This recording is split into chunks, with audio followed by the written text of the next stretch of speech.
오늘은 5월 4일. 비가 아, 올 듯한 혹은 오고 있는. 네, 오늘 우리가 같이 볼 말씀은 열왕기하 19장 27절로 28절 말씀입니다. 제가 말씀 보기 전에 하나 말씀드리면, 오늘 이야기는 하나님께서 이사야를 통해서 아, 아시리아에 대한 예언을 하시는 그런 부분이에요. 그 부분 중에 하나임을 좀 알고 보셨으면 좋겠습니다. 27절, 28절 보겠습니다. 나는 다 알고 있다. 내가 앉고 서는 것, 내가 나가고 들어오는 것, 내가 내게 분노를 품고 있다는 것도 나는 모두 다 알고 있다. 내가 내게 품고 있는 분노와 오만을 이미 오래전에 내가 직접 들었기에 내가 네 코에 쇠 갈고리를 꿰고 내 입에 재갈을 물려 내가 왔던 그 길로 너를 되돌아가게 하겠다. 아멘. 음, 오늘 말씀이 왜 나오는지에 대한 이야기를 좀 먼저 좀 해야 될 것 같습니다. 어,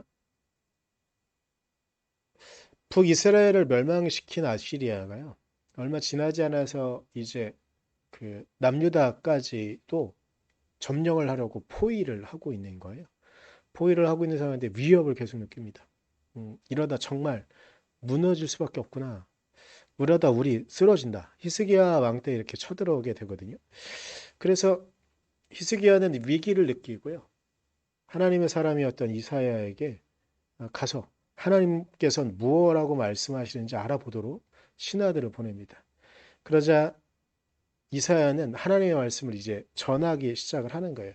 그래서 아시리아가 어떤 상황인지, 그리고 아시리아의 지금 어, 왕인 사네립은 어떻게 될 것인지에 대한 이야기를 좀 하고 있는 거예요. 그렇기에 심판하는 이야기, 모든 것을 다 알고 있다라고 말씀하시는 그런 이야기들이 나오는 부분인 거예요. 참고로 이제 아시리아와 바빌론에 대한 이야기를 아주 짧게 간단하게 좀 할 건데, 아시리아는 크게 세 가지의 부흥기로 좀 나눠 봐야 될 것 같습니다. 그래서 고대 아시리아, 중세 아시리아, 신 아시리아, 이렇게 좀 분류하기도 하는데, 지금은 아시리아의 마지막 부흥기 때에 일어난 일이에요. 그래서 이 마지막 시기에 아시리아의 부흥기 때 북이스라엘은 무너졌고요. 얼마 지나지 않아서 다음 왕이 된 사네립이 어, 북이스라엘도 멸망시켰으니 남유다까지도 이제 멸망시키려고 쳐들어온 거죠. 아, 근데 이때 아시리아는 한참 최전성기를 지내고 있었고요. 여러분이 보기에는 이 방향이 좀 다르긴 하다. 제가 보기엔 이쪽에 아시리아, 이제 이스라엘의 북쪽에 있다고 한다면, 동편의 저 먼 곳에서 바빌론이라는 조그만 소국이 조금씩 조금씩 힘을 키워나가고 있었어요. 예, 소국이긴 하지만 문명은 되게 발전이 되어져 있었지만 군사력엔 그렇게 신경 쓰지 않아서 바빌론이 커지고 있었거든요. 그런데 이런 상황들이 계속 있었던 거예요. 이때 사내립은 침공이 옵니다. 그들의 위세와 그들의 권력을 보여주기 위해서 쳐들어오는데, 실제로 사내립의 그 치적 가운데 남유다를 침공하러 왔던, 점령하려고 왔던 이것이 이제 역사적인 기록으로 남아 있기도 하고요. 근데 사내립이 정말 음, 어찌 보면 정말 역사의 주관자는 하나님이시라는 말씀이 맞는 게, 이 오늘 본문에도 보면 사내립을 향한 하나님의 심판의 내용들이 있는 것이거든요. 그런데 이 원정을 마치고 왕궁으로 돌아가자마자 자신의 장남에게 의해 살해를 당해요. 살해를 당한 이유는 뭐 사내립이 장자에게 왕위를 계승해 줘야 되는 게 보통의 상식인데, 이 집안도 또 이제 장남에게 주지 않고 차남에게 왕위권을 주었거든요. 그러니까 이거를 앙심을 품고 있던 이 장남이 어, 원정을 마치고 돌아온 사내립을 살해해요. 근데 이렇게 되어지는 이야기들, 결말은 그래요. 그런데 여기서 제가 굳이 아시리아를 이야기하고 바벨론을 이야기하는 이유는, 이전까지 이스라엘 백성들에게는요, 그들의 하나님은 야훼라고 표현되기도 하고 엘로힘이라고 표현되어지기도 하고 혹은 엘이라고 표현되어지기도 하고 뭐 주라고 말하는 여디디아라는 말로 표현되어지던 하여튼 이 하나님은 자신들만의 하나님이었었어요. 자신들만 이런 주변에 있는 국가들을 어떻게든 움직이고 자신들 견책하기 위해서 이렇게 치던 그래서 그 역사의 모든 중심에 자신들만 있었거든요. 그런데 이사야 선지자가 다른 선지자들과 다른 측면이 있어서 그럴 수도 있겠지만 이 북이스라엘이 멸망하고 얼마 안 있어 남유다도 침공을 당하는 이 상황 가운데 이스라엘 백성들은 담대하게 선포하게 되어지는 것들이 있습니다. 그리고 이사야를 비롯한 후기의 예언자들을 통해서 전달되어지는 사실이 있었습니다. 그것은 무엇이냐면 하나님께서는 작은 유대 땅 안에 있는 이스라엘 백성들만을 이끄시는 하나님이 아니라 저 멀리 있는 이집트, 위쪽에 있는 아시리아, 동편에 있는 바빌론이 뭐 자꾸 뭐 이렇게 균형적으로 잡고 저 멀리 있는 구라파 모든 세계의 역사를 주관하시는 분이 하나님이시다는 이야기가 조금씩 조금씩 움트게 되고 싹트게 되고 그 이야기가 확증되어져 가는 과정을 겪는다는 겁니다. 굳이 우리는 창세기 이야기를 하면서 하나님께서는 전 세계를 창조하셨다고 이야기하지만 이상하게 그 이후의 이야기는 유대 땅에만 머물고 유대인들에게만 집중되어지고 유대인들만이 그들이 중심에 있는 것처럼 우리는 인식하잖아요. 근데 실제로 유대인들이 그렇게 보았기 때문이었거든요. 그런데 이제 남유다의 멸망을 얼마 안 앞둔 이 상황 가운데 이제 점점 이사야의 예언, 그 외의 예레미야의 예언들을 통해서 점점점 하나님께서는 이 유대 땅 안에만 갇혀 있는 이 하나님이 아니라 전 세계를 아우르시고 전 세계를 이끌어 가시는 역사의 주관자의 하나님을 인식하게 됩니다.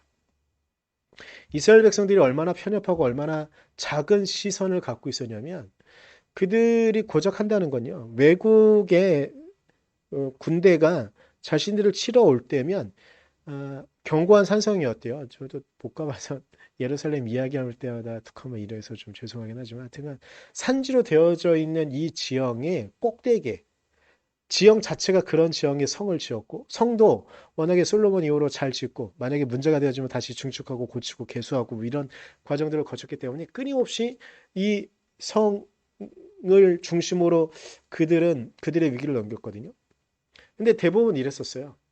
이 도저히 자신들이 상대할 수 없는 적군들이 쳐들어와요. 오늘은 아시리아가 쳐들어온 건데 아시리아가 쳐들어오거나 이렇게 되잖아요. 그러면 견고하게 문을 닫는 겁니다.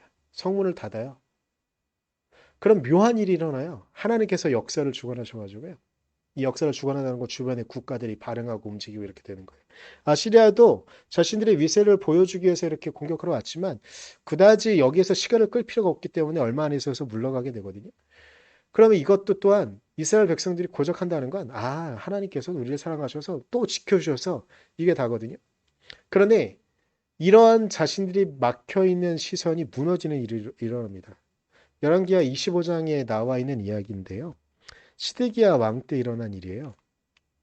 제9년 열째 달 10일에 이때는 바빌론에 쳐들어와요. 바빌로니아 느부갓네살 왕이 그의 모든 군대를 거느리고 라고 이렇게 이야기해요. 근데 여기서 표현하는 게 뭐냐? 예루살렘을 치러 올라와서 도성을 포위하고라고 되어 있잖아요. 근데 이때 좀 전에 말씀드린 것처럼 도성을 포위하니까 지키면 되죠. 기다리면 되는 거예요. 굶어 죽든 뭐든 하여튼 왕만 일단 살아남고 몇몇 혈통도만 유지되면 결국은 있으니까요. 근데 이때 하나님께서는 어떻게 예루살렘을 치시냐? 단순히 이스라엘만 지키는 그런 하나님이 아니라 전 세계의 역사의 주관자이신 그 하나님은 이 견고한 예루살렘 성을 무너뜨리는 방법을 바빌론 왕에게 줍니다. 느부갓네살에게 주죠. 어떻게 하냐면 도성 안을 공격하려고 성벽 바깥에 사방에 흙 언덕을 쌓았다. 이게 뭐냐면 예루살렘 성을 침범할 수 있을 만한 높이에서 공격할 수 있을 만한 성벽을 예루살렘 성 바로 앞에 또 져요. 그래서 그 성에서 공격하고요. 그 성에서 다리를 넣어서 공격할 수 있도록 해요. 결국은 이때에 절대 무너질 것 같지 않았던 예루살렘 성이 무너지게 돼요. 근데 신기한 게 있는데 이러한 일들을 통해서요. 이스라엘 백성 안에 갇혀져 있었던 이스라엘 백성들만의 하나님으로 여겨졌던 그 하나님이 아니고 이제는 전 세계를 품으시고 전 세계를 당신의 백성으로 안으시는 전 세계의 모든 이들을 구원하시고자 하시는 하나님의 의지가 발현되어지기 시작합니다. 이제 예언자들의 입을 통해서 단순히 느부갓네살은 이방의 나쁜 왕이 아니라 느부갓네살을 통하여 하나님께서 이스라엘 백성들에게 어떤 것인가를 말씀하게 하시고 포로로 잡혀갔던 북이스라엘의 사람들이 다시 돌아오는 역사가 일어나기도 하고 절대 이스라엘 백성들에겐 고백할 수 없는 그 일들이 요나 선지자 같은 경우에는 절대로 이스라엘 백성들의 감정으로는 안을 수 없었던 자신들을 괴롭혔던 니느웨 성 안에 하나님의 구원을 선포하게 하고 그것이 너무 억울해가지고 땅을 치면서 요나가 그러죠. 내가 저 성이 무너지기 전까지 절대 이 땅을 떠나지 않을 겁니다. 언덕에 올라서 그러잖아요. 하나님께서 그늘을 만들어 주셨다가 그늘에 이 풀잎으로 만든 그늘이 개미가 잘라버리니까 뭐라고 투덜투덜 대니까 하나님께서 이것을 너희가 이렇게 아끼는데 저 성 안에 있는 니느웨 성 안에 있는 사람들을 나는 왜 아끼면 안 되냐라고 말씀하시는 것. 이게 기존의 유대인들의 사고방식에는 절대 받아들일 수 없던 사고방식. 그들만의 하나님이 아니라 이젠 전 세계를 품으시는 하나님. 그 하나님은 결국은 예수 그리스도를 통해 우리에게 드러내고 나타나죠. 이방인들에게 복음이 증거되어지고 이방인들도 또한 하나님께서 품으시는 그들의 백성임을. 그래서 하나님께서 원래 이 땅 모든 땅을 창조하신 그 역사의 원래 역사로 돌아갈 수 있는 계기를 만드시는 놀라운 일이 일어나게 되는 것이죠. 그 고백이 실현되어지게 되는 것이죠. 어찌 보면 이스라엘이라는 거대한 국가의 역사가 왕정의 역사가 무너질 때 하나님은 진정한 전 세계 역사의 주관자가 되심을 드러나는 놀라운 일이 오늘 본문 안에 시작되어진 것이기도 한 것입니다. 굳이 왜 이방의 왕인 사네립에게 하나님께서 그분의 메시지를 전달합니까? 그분께서 사네립 너마저 내가 보고 있었다라고 왜 굳이 말씀하실까요? 하나님께서는 이 땅의 주관자임을 이 땅의 역사의 주관자임을 드러내시기 때문인 것이죠. 그럼 우리는 한번 생각해 봐야 됩니다. 혹시라도 우리 안에 무너짐을 통해서 하나님의 주권이 드러나야 될 때가 있을 수도 있습니다.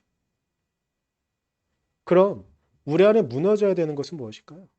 우리 안에 주님을 따르고 주님의 말씀을 이뤄내기 위해서 우리가 무너뜨리고 여전히 우리가 지키고 싶어하는 것들은 무엇일까요? 이스라엘 백성들의 예루살렘 성이 무너지자 이제 그 뚝은 퍼져서 디아스포라로 흩어져 있는 수없이 많은 유대인들이 그곳에서 하나님을 섬기기 시작합니다. 유대 땅 안에서만 있는 것이 아니고 예수님이 십자가 달려 돌아가시고 부활하신 그 광경을 보며 예루살렘 안에 머물고 싶었던 제자들, 그러나 사도 바울을 통하여 이제 전 세계 각지에 이방이라고 땅끝이라고 보여줬던 그 스페인 끝까지도 하나님께서는 그분의 복음을 증거하기 시작하십니다.